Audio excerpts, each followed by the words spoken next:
Infrastructure is a hot play. Is it going to be a hot play in the near term? I mean, come on, Jim Cramer, these stocks, talking about AECOM, KBR, Foster Wheeler, McDermott, just skyrocketing over the past year. Yeah, but here's the problem. If you're a mutual fund and you want to play infrastructure, you can do it with GE, where I work for.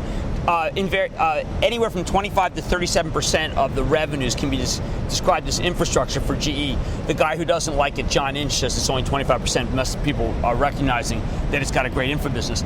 Or you can buy these stocks, and when you look at the market cap, not the valuations, but the market cap for a Shaw, for a McDermott, for a Foster Wheeler, for a Jacobs Engineering, for an AECOM, they're all too low. And I mean too low is that if you wanted to go take an 8 or 10% position in a Foster Wheeler, you're going to move that stock 20 points. That's just what happens. You want to take a take a 10% position in KBR, Kellogg Brown and Root, you're going to move that 4 or 5 points. People don't understand that these are still small to mid cap stocks in a world where Verizon's worth hundreds of, worth $100 billion, Chevron, Exxon, $500 billion. So these are being driven by the desire of mutual funds to be able to get in full position. So it's meaningful for a firm that runs a $70 billion fund or a $50 billion fund. If it's not, it's just not meaningful enough to have only $25 million worth of Foster Wheeler. And you make an interesting point saying that these stocks have now become secular versus cyclical because of the demand for power. Well, I mean, worldwide we have a power shortage. Worldwide we need more plants.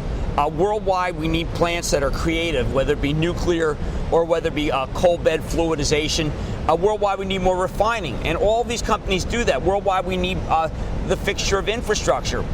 Roads aren't measuring up all over the world. So, I mean, what people have to recognize is that there's strong visibility in the out years that make it so that these stocks can be bought on any dip. I reiterate that the infrastructure story is probably the great bull market as it has been for the last 18 months. It will continue to be the great bull market story. Remember, Foster Wheeler was just at 45 last year in the spring because people didn't like the quarter. Forget the way a quarter looks. These are always lumpy stocks. Just take a longer-term view and recognize that these are the stocks that people want. All right, thank you very much, Jim Cramer on infrastructure on thestreet.com TV. Thanks for watching.